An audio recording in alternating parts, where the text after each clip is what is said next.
आज युद्ध और भी भयानक हो गया। आइए देखते हैं ईरान इजराइल जंग से जुड़ी आज की 10 बड़ी खबरें। ईरान इजराइल युद्ध और गहराने के बीच ईंधन को लेकर भी आज देश के प्रधानमंत्री नरेंद्र मोदी ने देशवासियों से एक अपील की है। क्या कहा पीएम मोदी ने, जानेंगे अपन पूरी बड़ी खबर विस्तार से। इस बीच देखिए बड़ी खबर आ रही कि मध्य पूर्व की ओर बढ़ रहे हैं हजारों अमेरिकी सैनिक। क्या ईरान की जमीन पर सेना उतारेंगे डोनाल्ड ट्रंप? जी हाँ, आज अमेरिकी जहाज त्रिपोली से तकरीबन 3500 अमेरिकी सैनिक मिडिल ईस्ट पहुँचे। इसके साथ ही यहाँ पर F-35B विमान फाइटर जेट भी तैनात कर दिए गए हैं। तीसरा एयरक्राफ्ट कैरियर खाड़ी देशों की तरफ आगे बढ़ रहा है। यानी इतने दिनों से जो मिसाइल और दूर से छोड़े जाने वाले हथियारों से हो रही जंग को अब अमेरिकी राष्ट्रपति डोनाल्ड ट्रंप सीधी सेना से जंग भिड़वाने जा रहे हैं। तो अमेरिका की सैन्य कार्रवाई पर ईरान बोला, आइए नरक में आपका स्वागत है। अमेरिकी सैनिकों की तैनाती पर ईरानी मीडिया ने चेतावनी दी और लिखा कि जो भी ईरान आएगा ताबूत में लौटेगा। ईरान के तेहरान टाइम्स अखबार ने लिखा कि नरक में स्वागत है। अमेरिका ने उतारा USS त्रिपोली युद्धपोत, 3500 अतिरिक्त सैनिक की तैनाती करेगा अमेरिका। खर्ग द्वीप पर कब्जे करने की तैयारी की जा रही है। वहीं इधर अमेरिका के साथ ही तेहरान पर, जो कि ईरान की राजधानी है, यहाँ इजराइल के भी आज फिर से ताबड़तोड़ हमले देखने को मिले। लेबनान में अब तक 5 पत्रकारों की भी मौत हो गई पिछले कुछ ही घंटों में। इस वजह से काफी तनाव का माहौल है। पश्चिम एशिया का युद्ध क्षेत्र दिन ब दिन और भयानक होता जा रहा है। यह संघर्ष आज 30वें दिन में प्रवेश कर चुका है, यानी 1 महीना हो चुका पूरा मिसाइल और ड्रोन की गरज को। इसके साथ ही पूरे मिडिल ईस्ट क्षेत्र में तनाव का माहौल है और भय का माहौल, जो कि अब काबू से भी बाहर होता जा रहा है। इस बीच आज अमेरिका से एक बड़ी खबर देखने को मिली। देखिए, अमेरिका के सभी 50 राज्यों में अमेरिकी राष्ट्रपति डोनाल्ड ट्रंप के खिलाफ विरोध प्रदर्शन शुरू हुआ। बहरीन के एक एल्यूमिनियम प्लांट पर भी अटैक देखने को मिला। जी हाँ, ईरान ने सऊदी अरब स्थित US एयरबेस पर भी हमला किया, जिसमें 10 सैनिक घायल हो गए।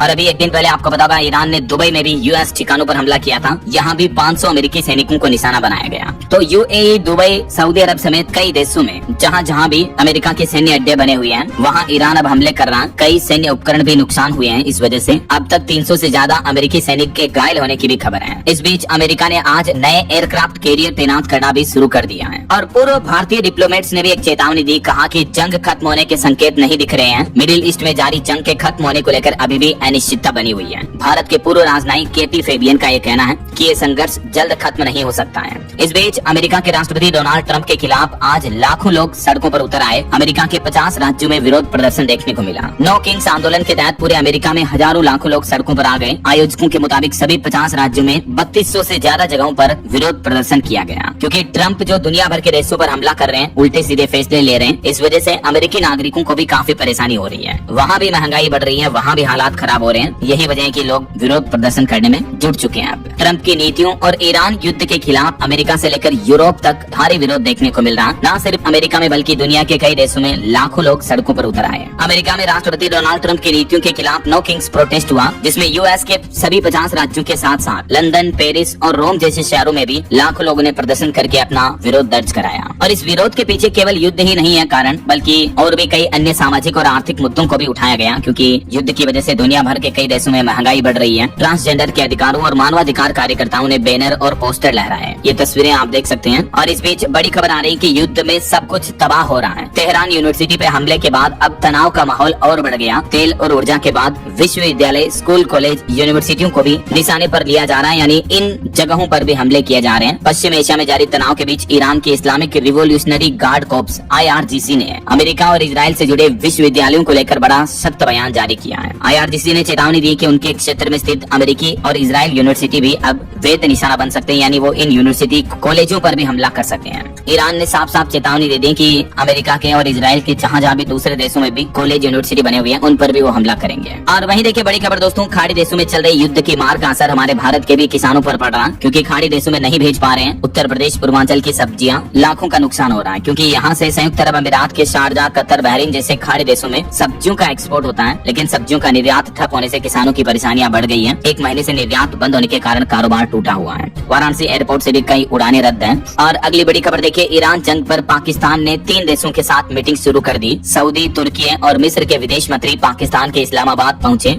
उधर अमेरिका ने 3500 सैनिक भी मिडिल ईस्ट भेजे हैं। इस बीच इधर पाकिस्तान में सऊदी अरब, तुर्की और मिस्र के विदेश मंत्रियों की संयुक्त बैठक हुई। ईरान जंग को खत्म करने के लिए पाकिस्तान की राजधानी इस्लामाबाद में ये बैठक हुई और इस बैठक को पाकिस्तान होस्ट कर रहा है। वहीं प्रधानमंत्री नरेंद्र मोदी ने आज मन की बात का 132वां एपिसोड भी आयोजित किया। और इस मन की बात कार्यक्रम में PM बोले कि जंग के चलते दुनिया में पेट्रोल डीजल का संकट छाया हुआ है। भारत भारत फिर भी इन चुनौतियों से निपट रहा है, तो अफवाहों में न आए, सरकार की जानकारी पर भरोसा करें। पीएम मोदी ने अपनी मन की बात के इस एपिसोड में अमेरिका, इजराइल, ईरान जंग का भी जिक्र किया। पीएम ने कहा कि दुनिया में जो युद्ध चल रहा है, इस वजह से पेट्रोल, डीजल, एलपीजी समेत ऊर्जा संकट पैदा हुआ है, तो सरकार लोगों से अपील करती है कि किसी भी तरह की अफवाहों में न आए। कुछ लोग माहौल बिगाड़ने की कोशिश में लगे हैं, इससे वे देश का नुकसान ही कर रहे हैं। पीएम बोले कि मैं सभी देशवासियों से आग्रह करूंगा कि हमें एकजुट होकर इस चुनौती से बाहर निकलना है। जो लोग इस विषय पर भी राजनीति कर रहे हैं, उन्हें राजनीति नहीं करनी चाहिए। ऐसे में जो लोग अफवाह फैला रहे हैं, वे देश का बहुत बड़ा नुकसान भी कर रहे हैं। और बीती देर रात प्रधानमंत्री नरेंद्र मोदी ने सऊदी के क्राउन प्रिंस से भी फोन पर बातचीत की। इस दरमियान उन्होंने हॉर्मुज स्ट्रेट रूट और व्यापार समेत कई अहम मुद्दों पर चर्चा की। और युद्ध का असर देखिए, मध्य प्रदेश राज्य से भी ये रिपोर्ट सामने आ रही है कि 10 से 15% उद्योगों में सिर्फ एक शिफ्ट में ही काम हो रहा है। ईरान इजराइल युद्ध के चलते रॉ मटेरियल की कीमतें 30% तक बढ़ी हैं। कई सारी बड़ी बड़ी कंपनियां, फैक्ट्रियों की हालत ऐसी हो रही कि उन्हें शट डाउन करने की नौबत आ रही है, बंद होने की स्थितियां बन रही हैं। इजराइल ईरान युद्ध का असर मध्य प्रदेश के उद्योगों पर भी साफ साफ दिखने लगा है। कच्चे माल की कीमतें बढ़ गई, इस वजह से महंगाई और बढ़ सकती है। लॉजिस्टिक्स की लागत भी 5 गुना महंगी हो चुकी है। इसका सीधा असर उत्पादन और सप्लाई पर पड़ रहा है। फार्मा सेक्टर पर भी इस महंगाई का सबसे ज्यादा असर देखने को मिलेगा। मेडिकल की दवाइयां वगैरह महंगी हो सकती हैं। पैरासीटामोल पाउडर समेत कई सारी दवाइयों की कीमतें ऑलरेडी बढ़ चुकी हैं, तो इस वजह से आने वाले टाइम में इलाज कराना भी महंगा पड़ सकता है। ये मानना है कि भारत में महंगाई दिनों दिन और बढ़ सकती है। रिपोर्ट में डरावनी चेतावनी दी गई। पश्चिम एशिया संकट और वैश्विक अर्थव्यवस्था के लिए खतरा दिनों दिन और बढ़ता जा रहा है। न सिर्फ भारत में बल्कि पड़ोसी देश पाकिस्तान में भी देखिए पश्चिम एशिया तनाव का असर दिख रहा है। महंगाई से हांफने लगी पाकिस्तान की जनता। एलपीजी की कीमतों में भी भारी उछाल हुआ। पाकिस्तान में एलपीजी गैस सिलेंडर की कीमतें 3-4 हजार से 5 हजार रूपए तक पहुंच चुकी है कई जगहों पर। तो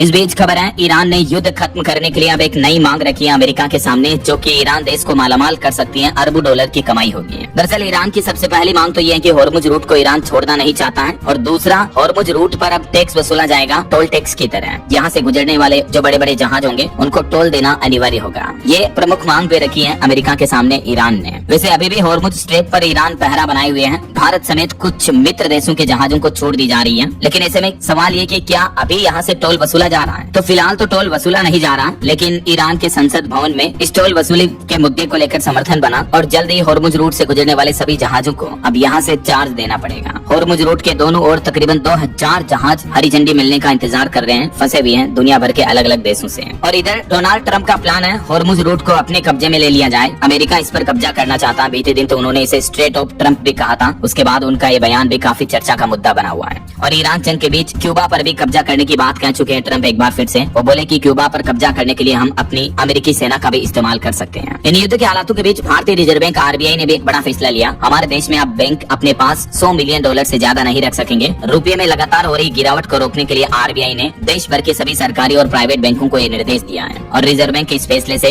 विदेशी सामान भी सस्ते होंगे हमारे